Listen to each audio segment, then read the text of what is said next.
Vamos lá, pessoal do oitavo ano, agora a gente vai começar a nossa segunda aula. Depois de a gente ter visto as características gerais do continente americano, depois de ter visto a diferença entre a América Latina e a América Anglo-Saxônica, a gente vai falar um pouco mais agora da questão populacional do continente americano. Então, os primeiros habitantes da América. Quando os conquistadores europeus chegaram aqui no continente americano, ele já era habitado por povos que apresentavam diferenças sociais e culturais entre si, né? Que hoje a gente chama de povos indígenas, ou povos pré-colombianos, povos nativos e etc. Né? Então, de acordo com a teoria mais aceita, os primeiros habitantes teriam vindo do continente asiático através do Estreito de Bering, durante alguma glaciação que provocou o congelamento das águas, possibilitando a travessia. Já vou mostrar um mapa para vocês entenderem melhor aí. Os primeiros habitantes distribuíram-se por diferentes áreas do continente americano e ao longo do tempo foram adquirindo aspectos culturais, sociais, econômicos e políticos próprios.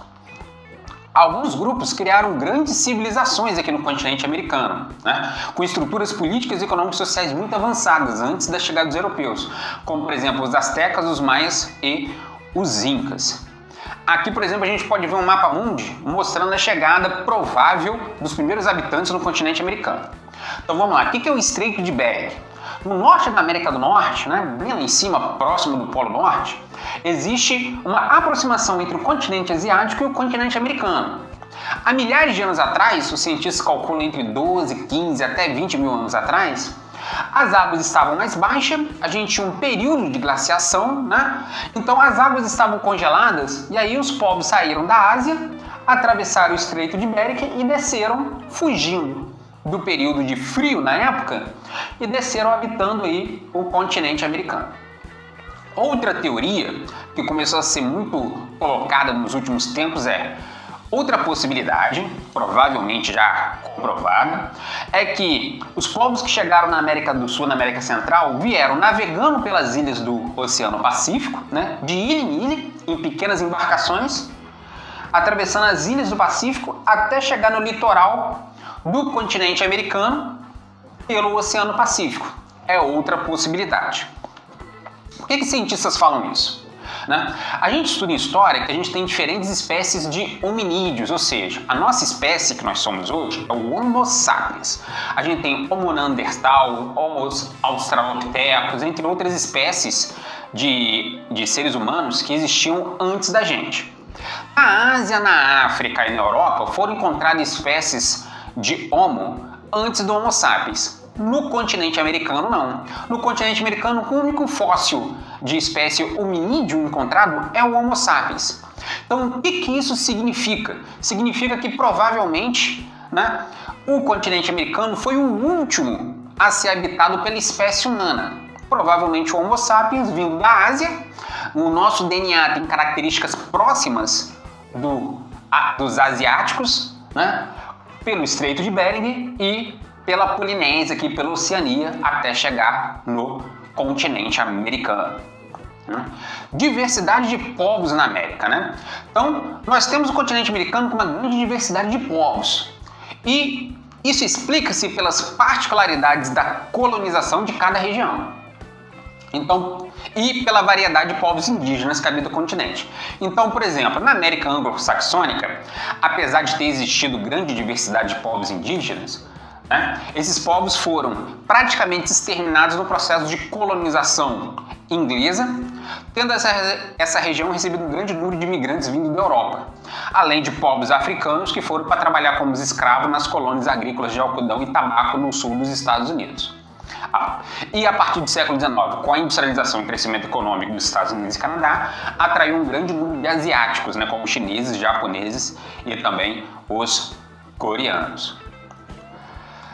No México, na América Central e nos Andes, o que aconteceu? A colonização espanhola, que chegou aqui, vocês estudaram no sétimo ano, que chegou aqui atrás de metais preciosos e na exploração do território, ocorreu com imigrantes basicamente do sexo masculino, que era uma coisa bem aventureira, bem difícil de chegar aqui na América e tentar enriquecer aqui. Com isso, houve uma grande miscigenação entre os colonizadores espanhóis, e os portugueses também, e as antigas civilizações que habitavam essas regiões.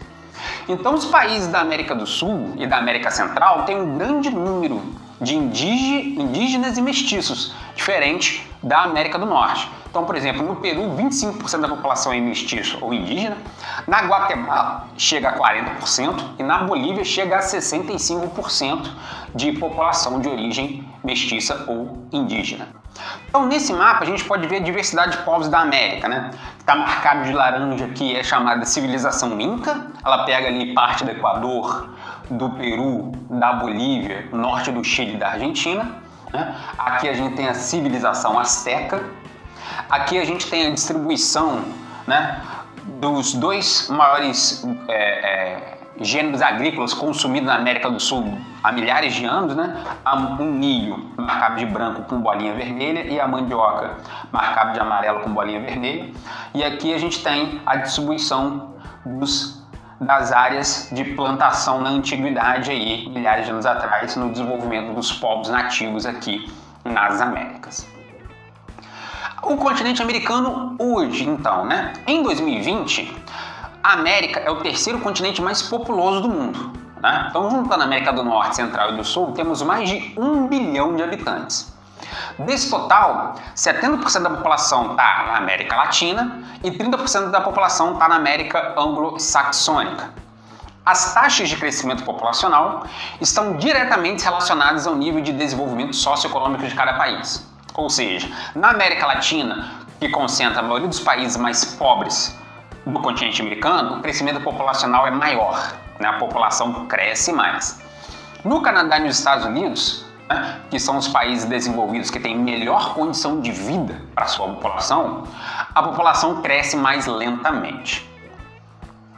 Países na América Latina que possuem um melhor padrão social e econômico, Argentina, Uruguai, Chile e Cuba, mostram taxas de crescimento populacional bem próximas dos países desenvolvidos.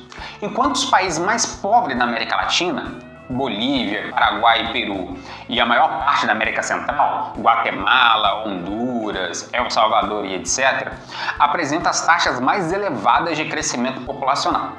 O Brasil e o México, que dentro da América Latina são os dois países com maior população e mais industrializado, vem apresentando uma queda no crescimento populacional nas duas últimas décadas, nos últimos 20 anos, mas ainda permanece elevada quando a gente compara com os países desenvolvidos, né? Aqui a gente tem um mapa que mostra o crescimento populacional. Então a gente vê que no Brasil e grande parte da América do Sul é entre 1% e 2% de crescimento da população anual, né? O Uruguai já tem menos e Estados Unidos e Canadá crescem menos, né? E aí alguns países da América Central ali têm um crescimento populacional maior. O que acontece? Quanto melhor a qualidade de vida de uma população, né, o crescimento populacional é menor por uma série de fatores. Uma sociedade mais desenvolvida economicamente, mais industrializada, mais urbanizada, o que isso significa? Que o custo de vida nas grandes cidades, na área urbana, é mais alto. Então as pessoas levam a ter menos filhos, porque o custo de alimentação, saúde, habitação é bastante elevado. E aí as pessoas optam por ter menos filhos. Outra questão é, quanto mais desenvolvida é a sociedade, do ponto de vista econômico e industrial, né, maior a participação da mulher no mercado de trabalho. Então, a maior participação da mulher no mercado de trabalho leva as famílias a ter menos filhos, né? A mulher procura estudar, procura trabalhar e etc. Não tem muito tempo para ter muitos filhos. Então, a opção é sempre para ter 1, 2 filhos ou até mesmo não ter filhos. Então, esses fatores acabam influenciando aí. Maior acesso a métodos contraceptivos. Nos países mais pobres, onde o sistema de saúde é mais precário, acesso a métodos contraceptivos para evitar uma gravidez é mais difícil, levando esses países a terem um crescimento populacional maior, né? Enquanto nos países mais desenvolvidos, mais industrializados, com uma economia mais forte, você tem maior facilidade ao acesso a esses métodos contraceptivos.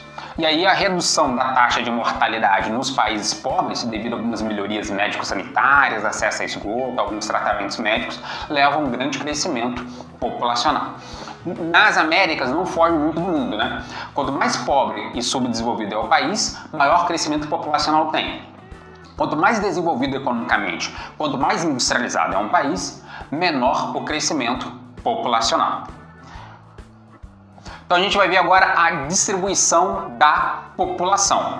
Então a gente tem aí, por exemplo, o continente ele apresenta áreas de grande concentração populacional e áreas de grandes vazios demográficos. Por que isso acontece? Isso acontece pelos fatores naturais e os fatores históricos e econômicos. Por exemplo, áreas de concentração populacional nas Américas. A gente tem áreas no litoral próximo ao Oceano Atlântico, que devido ao processo de colonização se concentrou próximo ao litoral do Atlântico, porque aí você tem uma comunicação mais fácil com as metrópoles europeias, que eram França, Inglaterra, Portugal e Espanha, que são os países que colonizaram, os principais países que colonizaram o continente americano. Então, por exemplo, as metrópoles europeias, nessa ligação, fez com que no litoral dos Estados Unidos e Canadá e na região dos Grandes Lagos houvesse maior concentração populacional, como o litoral do Brasil, por exemplo. Já na costa do Pacífico, voltado para o Oceano Pacífico, nos Estados Unidos e Canadá, tem uma grande concentração populacional devido à descoberta de ouro nessa região e mais tarde à industrialização. E nas áreas montanhosas do México e da América Central e nas áreas dos altiplanos andinos, devido à abundância de ouro e prata que foi extraído pelas potências europeias, nessas regiões que houve maior colonização, até hoje são as regiões de maior concentração populacional.